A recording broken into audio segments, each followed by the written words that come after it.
March 13, 1997, 7 p.m. An absolute silence enveloped every corner of Phoenix. Stunned, paralyzed, with infinite doubts, and without any answer, this is how each one of the people who were witnessing one of the most extraordinary sightings of all times. And you may think it was just a couple of people, but no, it was thousands of people who lived the same overwhelming experience. There were two events that night: a V pattern of lights that flew across the state north to south, which crossed Phoenix around 8:30 p.m., and a second set of 9 lights that seemed to hover over Phoenix before apparently disappearing. As human beings, few things terrify us more than not having answers for what we are seeing. We are not terrified that something exists. We are terrified of not having how to define what we see and witness. We are terrified of the unknown, that which abruptly disconnects us from the reality we have always lived. There is a lot of mystery behind this and a lot of questions that no one wants to talk about. Why did they come? And beyond that, why did they allow so many people to observe them?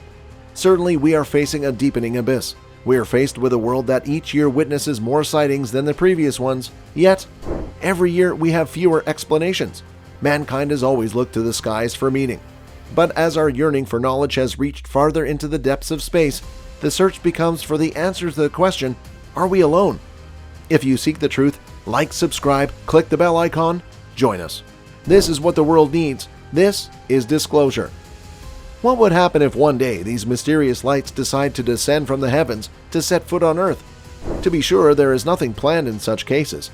From this point of view, we are not prepared for the reception of space explorers other than ourselves. One day, a physicist named Enrico Fermi first questioned the possibility of traveling among the stars, but since then, his question has gone much further, so far as to represent the universe's existential doubts about whether anyone else exists. Why, if there is such a high probability that intelligent life exists in the universe, why haven't we found evidence of it yet? From a starry night on our planet, the limit of the visible universe is 46.5 billion light-years in every direction. With space so immense and so vast, is it logical to think that we are the only living beings that inhabit it?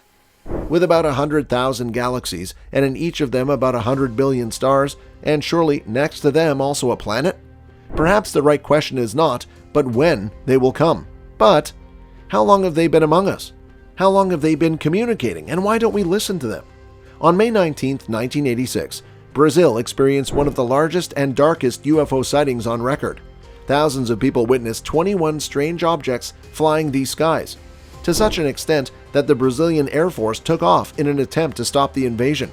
To everyone's surprise, the information and data were concealed and the subject was never referred to again. The 5 people who were chosen to intercept the flying objects described exactly what they had observed. They were objects that looked like multicolored dots with the ability to float in the sky and move in zigzags and at right angles, as well as having the ability to change color and to reach in an instant, about 15 times the speed of sound. Undoubtedly, they surpassed anything that could be explained. Even today's most advanced technology does not have the capacity to carry out each of the maneuvers that these mysterious objects performed. These pilots claim that they were able to maintain visual contact with the objects, yet the radars could not detect anything at all, as if it were a ghost. Other times, the radars detected the objects, but the pilots could not see them.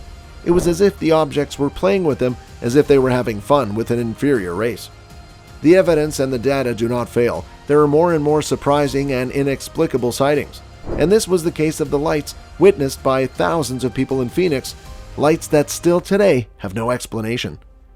It was between 7 and 8 p.m., March 13, 1997, when thousands of people reported seeing strange objects flying over the skies of Arizona and parts of Nevada. The first sighting involved an illuminated V-shaped object heading towards Tucson. The then governor of Arizona, Fife Symington, was stunned by what he was observing, something really spooky with embedded lights. Undoubtedly, what the people of Phoenix were experiencing in this moment was something out of this world. And you might think that these events happened in a matter of seconds. The truth is, they went on until well past 10 o'clock at night. It was 10 p.m. by the time the second contact occurred, which was a series of lights hovering over the Phoenix area as if they were carefully scanning or searching for something. Hundreds of hurried people began reporting that they had observed a series of strange lights flashing on and off. Several witnesses in an old USA Today article claimed that the object was extremely quiet and moved slowly, and as if that didn't seem like enough, the mystery increased exponentially when nearby air traffic controllers said that although they could see the lights, nothing appeared on their radar screens. What was going on here? Bill Grava, who was in charge of the radars that night, could only explain the experience as eerie and inexplicable. The mystery seemed to grow more and more mysterious every second. No one knew what was going on. On the other hand, the military denied that they had anything to do with it. However, sometime later, the U.S. Air Force took responsibility for what had happened in order, perhaps, to cover up what had happened.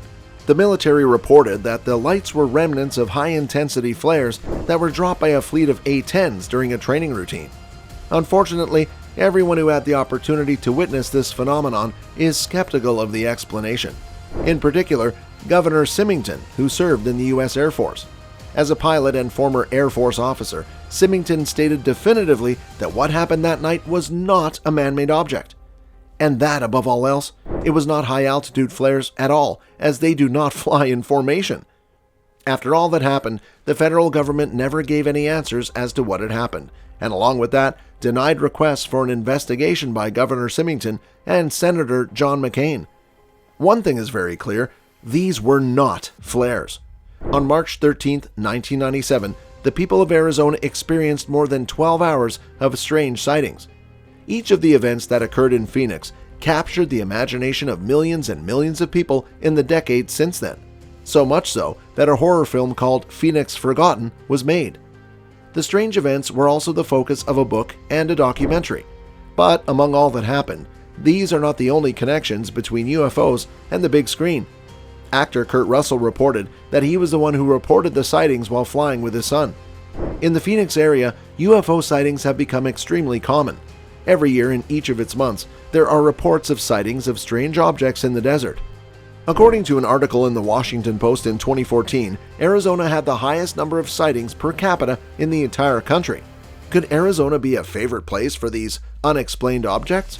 2 months before Phoenix became the center of attention for UFOs, some reported witnessing strange lights in the previous month, including Dr. Lynn Katai, a puzzle in the sky that many say is still unsolved.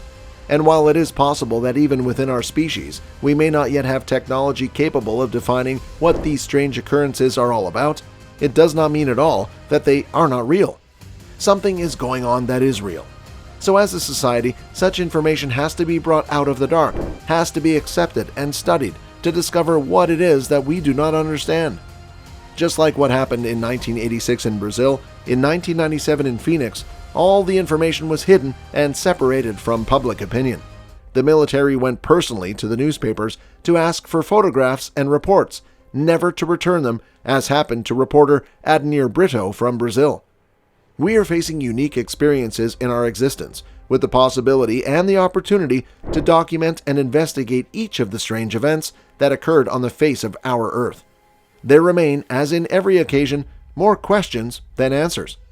Will they be watching how we evolve or if we pose any threat to the universe? What plans will they have, knowing that we are unable to comprehend what we see of them in the skies?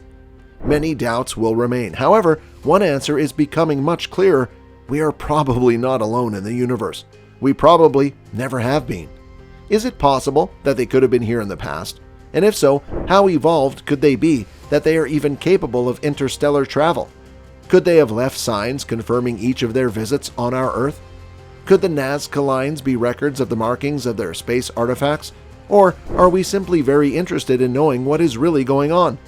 For now, we will be left with the desire to know.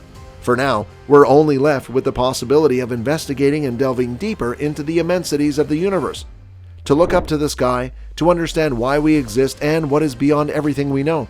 It's not about seeing ourselves as tiny beings before an infinite universe.